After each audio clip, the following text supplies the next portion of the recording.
Welcome to our ஆன்மீக களஞ்சியம் channel. இன்னைக்கு நம்ம பார்க்க போகிறது தெய்வத்தின் குரல் 5ஆம் பாகம் 4ஆம் அத்தியாயம் ஸ்ரீ சங்கர சரிதம். அதில் கலந்து பழகும் ஆசைக்காகவும் வழி காட்டுவதற்காகத்தான் அவன் மனுஷன் மாதிரி விளையாடுகிறான். தர்ம சம்ஸ்தாபனத்திற்காக சங்கல்பம் மட்டும் பண்ணுவது ஒத்து வரவில்லை என்றுதான் அவதாரம் பண்ணுகிறான் என்று இத்தனை நாளி காரணம் சொன்னதெல்லாம் கூட போதவில்லை. தர்மம், அதில் ஜனங்களுக்கு வழிகாட்டுவது எல்லாம் இருக்கட்டும். இதெல்லாம் எப்படி இருந்தாலும் அவனுக்கே ஒரு ஆசை, தான் படைத்த குழந்தைகளோடு கலந்து பழகி வாழ வேண்டுமென்று. அவன் தானே சர்வ பூதங்களுக்கும் மாதா பிதாக்கள். குழந்தைகள் எப்படி இருந்தாலும் அவற்றோடு சேர்ந்து இருக்கணும் என்று மாதா பிதாக்களுக்கு ஆசை இல்லாமல் போகுமா? அப்படித்தான் அவனுக்கும் ஆசை. அவன் ஆசைப்பட்டாலும் அவன் அரூபமான பரமாத்மாவாக இருந்தால் நாம் அவனை கிரகிக்க முடியுமா? கிரகிக்க முடியாதவனோடு எப்படி உறவு கொண்டாட? அல்லது திவ்ய ரூபம் எடுத்துக்கொண்டு சதுர்புஜனாக வந்தாலும் நாம் அவனிடம் போய் கலந்து பழகுவோமா? கன்னத்தில் போட்டுக்கொண்டு வரம் கேட்போம். இன்னும் கொஞ்சம் ஜாஸ்தியாக போனால் தர்சன மாத்திரத்திலேயே மூர்ச்சை போட்டு விழுந்து விடுவோம். அதற்காகத்தான் நம் போன்ற மனுஷியனாகவே அவதாரங்களில் வந்து நம்மை இழைந்து பழக வைக்கிறது.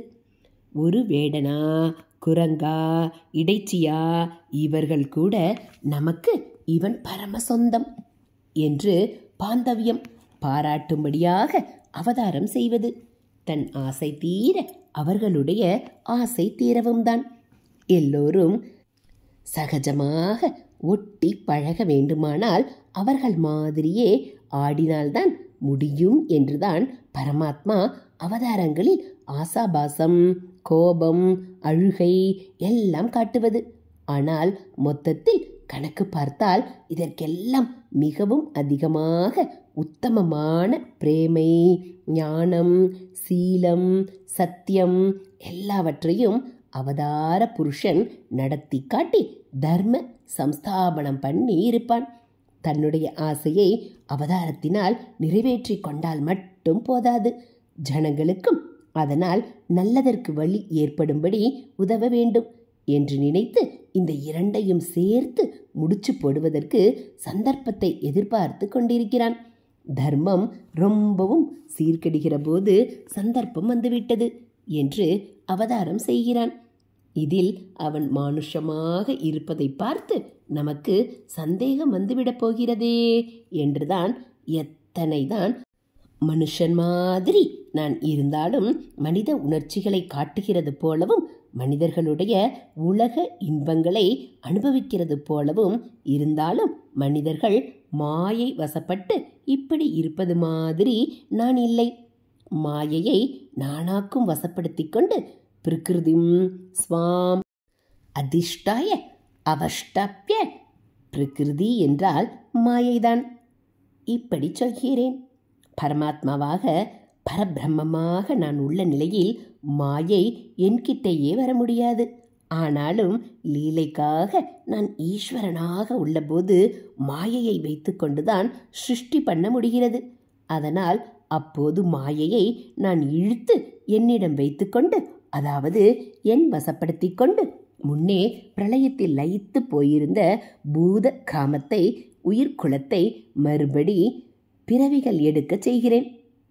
லோகலீலையில் தர்மம் ரொம்பவும் சீனித்து போகும் போதும் மாயையை பிடித்தெழுத்து வசப்படுத்தி கொண்டு என்னிடமே அதற்குரிய முக்குணங்கள் வந்துவிட்டார் போலவும், அதனால் நானும் மானுஷமான ஒரு ஜீவனாகி விட்டார் போலவும் வேஷம் போட்டுக்கொண்டு அவதாரமாக பிறப்பெடுக்கிறேன் என்று சொன்னார்.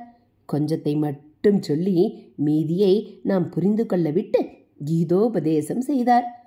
பூதகிராமத்தை பற்றி குறிப்பிடும்போது அபசம் பிரகிருத்தேர் வசாத் என்று, அதாவது மாயையின் வசப்பட்டு சுவாதீனமே இல்லாமல் ஜீவ சமூகம் இருக்கிறதாக சொல்லி அதற்கு கான்ட்ராஸ்டாக தன்னுடைய அவதார ஜென்மாவை குறிப்பிடும்போது பிரகிருதிம் ஸ்வாம் அதிஷ்டாய, அதாவது மாயையை தாம் வசப்படுத்தி கொண்டு இப்படி செய்வதாக சொன்னதிலேயே இத்தனை விஷயத்தையும் கெட்டித்து அடக்கிவிட்டார்.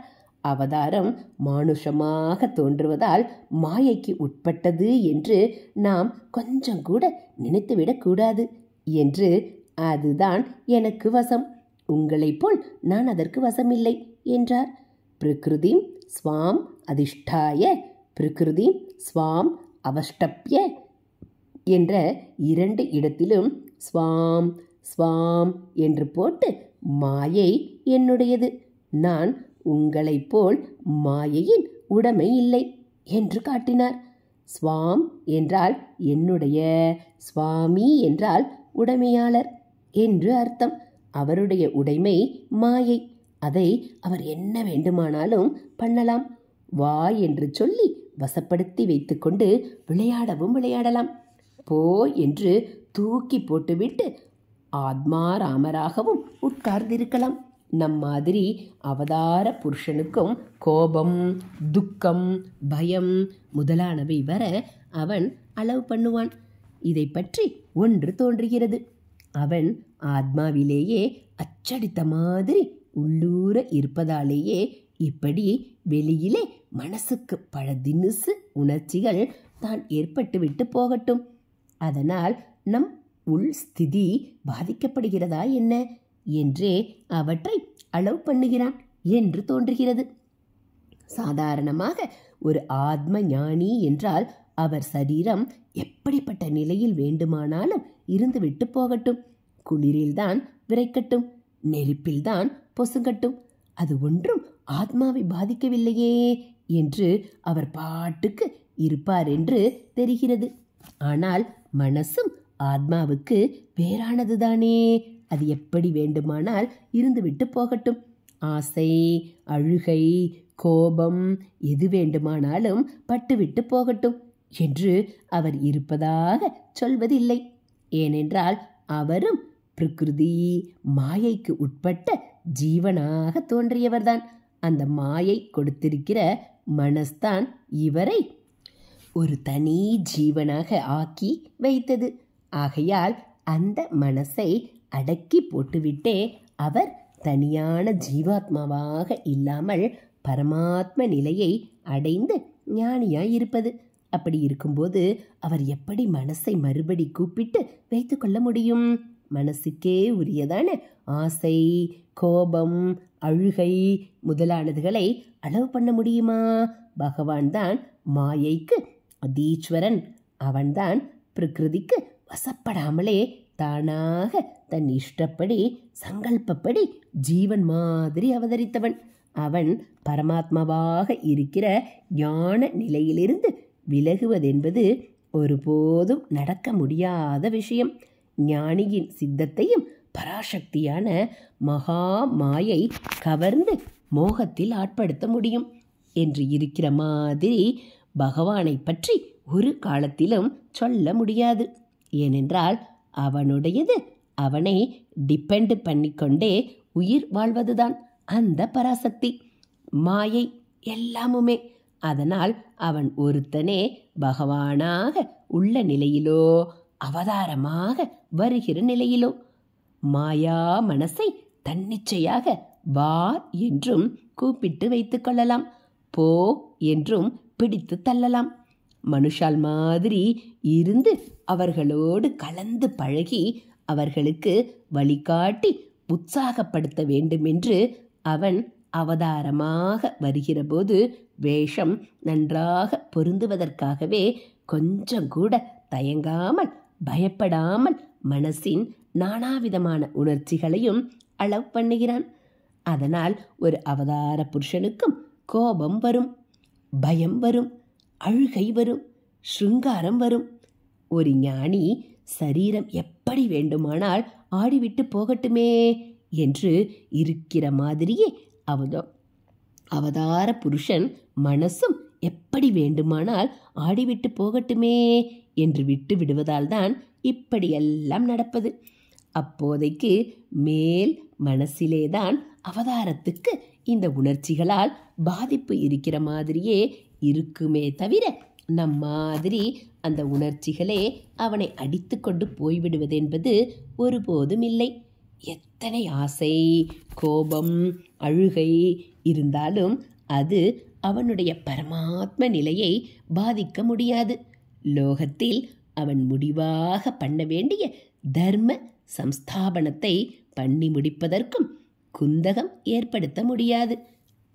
கொஞ்சம் ஃபெயிலாகிறது போல அவன் சாய்ந்தாலும் அப்புறம் நிமிர்ந்து நின்று பாஸ் பண்ணி விடுவான். சாய்ந்தும் நிமிர்ந்தும் ஆடுவது அவனுக்கு விளையாட்டு.